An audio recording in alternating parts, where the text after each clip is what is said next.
day. Today we are on lesson 10, or excuse me, chapter 10, lesson 8.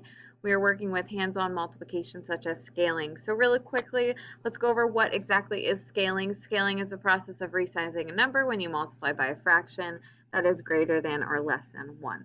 So we're going to be multiplying some fractions today using the information and trick that I taught you yesterday, and then we are going to be graphing them and comparing them by estimation. So let's look at our first one. It says multiply the number by 2, or multiply the number 2 by 3 different fractions greater than 1, such as 1 and 1/5, 1 and 1/2, and 1 and 3/4. So let's look at the first one.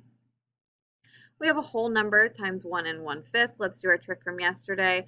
We're going to times our whole number by our denominator and then add our numerator. So 1 times 5 is 5, plus 1 more is 6. Mrs. Lively's going to rewrite it over here. We have 2. Remember, there's always a 1 under our whole number. Let's do this again just for clarification. I have 1 times 5 is 5, plus 1 more is 6. My denominator stays the same. Now I can multiply straight across. 2 times 6 is 12, and 1 times 5 is 5. 5 can go into 12. 2 times, which is 10. I have 2 left over, and my denominator is 5. So 2 times 1 and 1/5 is 2 and 2/5. Let's look at 2 times 1/2. I'm going to put my 1 under my whole number because that's always what happens. I have 1 times 2 is 2, plus 1 more is 3. So I'm going to cross this out and make this 3 halves. Then I can multiply straight across. 2 times 3 is 6. I'm going to put it right here. And 1 times 2 is 2. 2 can go into 6 3 times. And let's look at my next one. I have 2 times 1 and 3/4. Okay, let's remember my trick from yesterday. I times the denominator and add the numerator. 1 times 4 is 4, plus 3 more is 7. I'm going to rewrite this because I think it's just easier to see. So I have 7/4. I can multiply straight across. Numerator times numerator. 2 times 7 is 14. Denominator times denominator. 1 times 4 is 4. How many times can 4 go into 14? 3 times. I have 2 left over. My denominator is 4, which can then be reduced to 3 and 1/2. Okay, so now we know that we found the problem, or the solution, excuse me, to all of our multiplication problems, and now we can graph them. So let's graph 2 and 2/5. Where would that be on the number line? Well, we have our whole number as 2, so it's definitely going to be past the 2 and be between the 2 and the 3. So 2/5 isn't exactly a half yet, so I'm going to say it's right about here. 2 and 2/5. Next I have 3. 3 is clearly right where the 3 is. And finally I have 3 and 1/2, which I can then label. So now I'm looking at all of my numbers that I just graphed, looking at the data points that I just put on my number line. Are they greater than 2, less than 2, or equal to 2? Let's think about that. Greater than 2. I do not have any data points that are below 2, and they are all greater than 2, so we can circle greater than 2. Multiplying a number by a fraction greater than 1 result is a product that is greater than a number.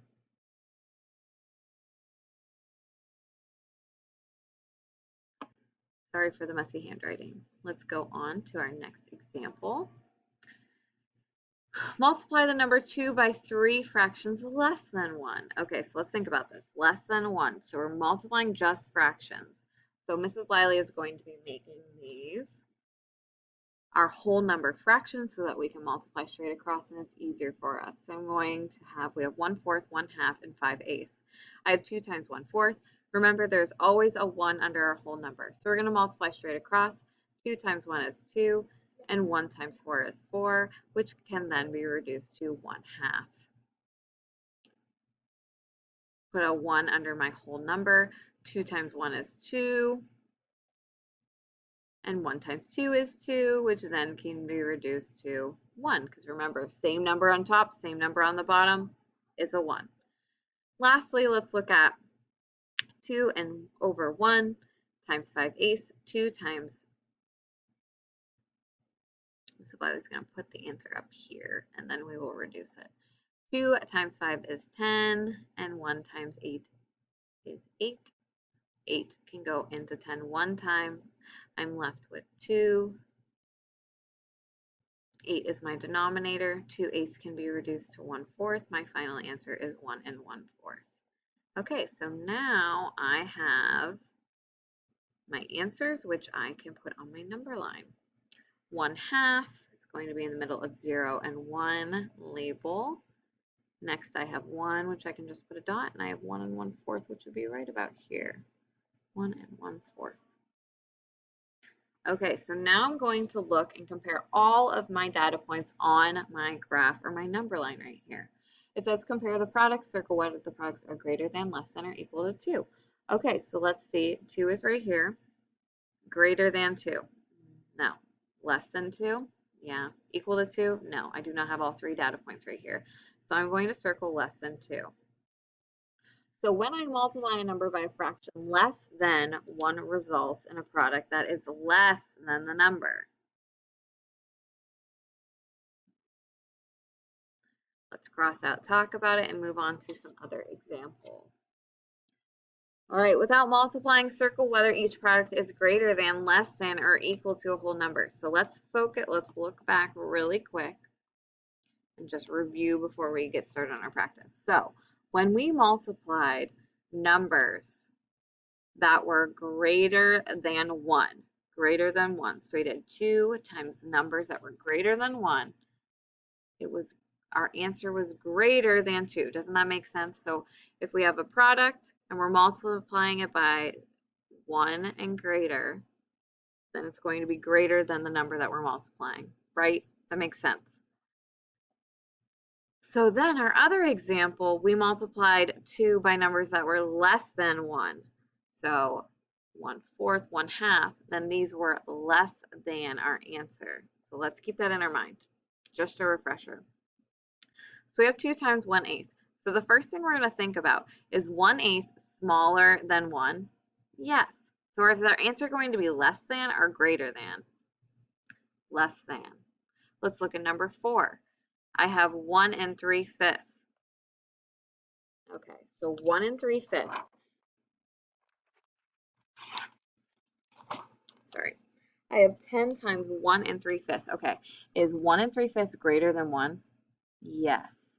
So our answer is going to be greater than. Let's look at number 5. It says 1 3/4 times 4. Okay, is 1 3/4 greater than 1? Yes, so it's going to be greater than. I have 12 and 5/6. Is 5/6 greater than 1? No, so my answer is going to be less than. I would like you to do the rest of the problems 7 through 12 for our work today, and that is it. If you have any trouble, I am here today, so please pop in to my office hours from 10 to 11 and 1 to 2, and I can help you with any misconceptions or any problems or any extra help that you need. And I will see you for a live session starting on Thursday. I hope you enjoyed your virtual days and were able to get outside and enjoy some of the sun. Have a great day. Bye.